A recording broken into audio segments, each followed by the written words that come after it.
God is the one who gives a fresh start.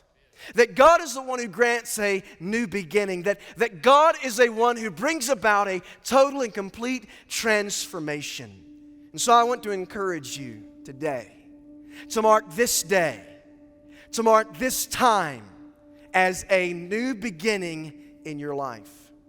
I'm so excited to see what the Lord is going to do, and so excited to see what this year and many years to come will hold. Lord, use me as you will. We consider it a real absolute honor that God would call one of our children. At one point, between the two of us, we both said, I wouldn't be surprised if the Lord calls Jim into the ministry. We were at Second Baptist. He had gone to youth camp and he came home that summer. I think he was very nervous to talk to us. And that's when he told us that he felt the Lord was calling him into the ministry. Jim was a very easygoing, easy baby, very friendly, very compliant, but he wanted to please. He made friends easy. He was always everybody's buddy, and he was very influential among his teammates. Early on, he became a believer at an early age, but he had a unique ability to influence his people because I think he just loved people. He loved being around people, and he loved his peers, and he loved adults, and he loved everyone. So I think that's the main thing that we remember about his childhood. It was just, he was a happy-go-lucky little boy.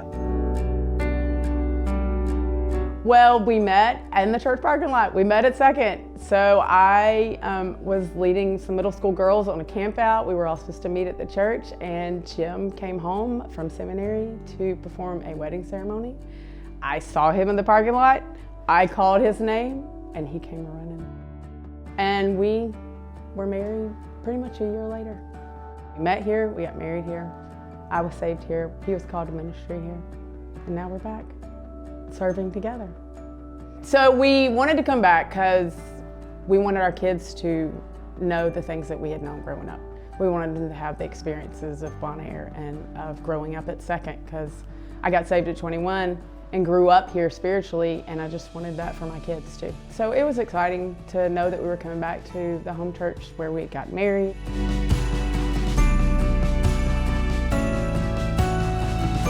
And so to watch him as a little boy, as a teenager, as a leader then, went to college, came back, was an intern here for a couple of years, pastored, and to come back as our pastor. I mean, we're thankful for his whole life, for the life of his family. And so to say it's one thing, I don't know if it's one thing I'm proud of. I'm proud of the whole thing. God's blessed us with his leadership.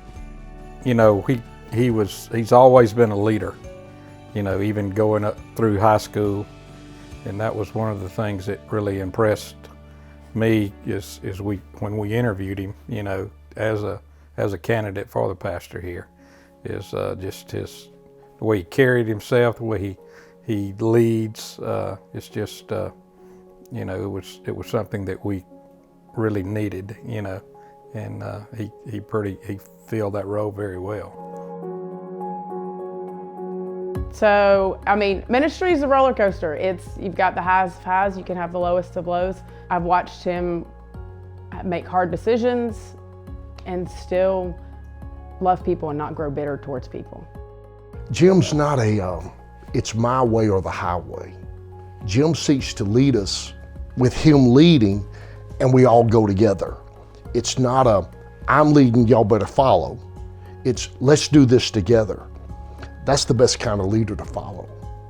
Jim's personality is not necessarily one to have hard conversations or confrontation. So over the past 10 years, I've watched him grow in his ability to have those conversations, knowing that the Lord's led him somewhere, and to knowing when to have those conversations.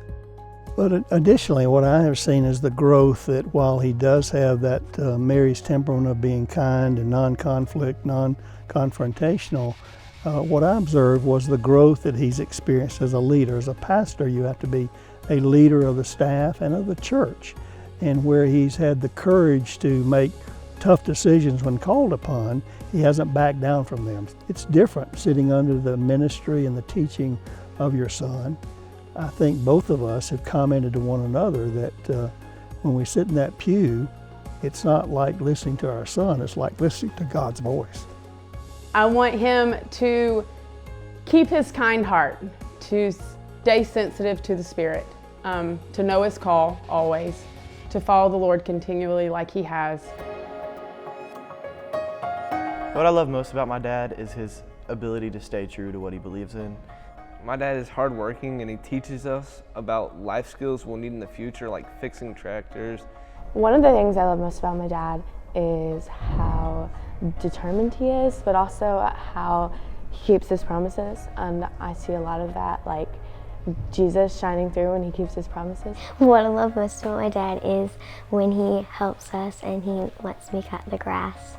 He just is so nice and kind, and I love that he lets us do stuff when sometimes he says no, sometimes he changes his mind, but I like it. He is amazing.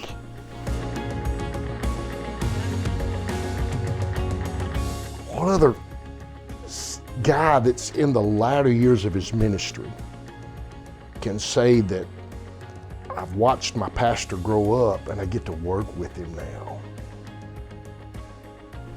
I'm the most blessed guy in the world.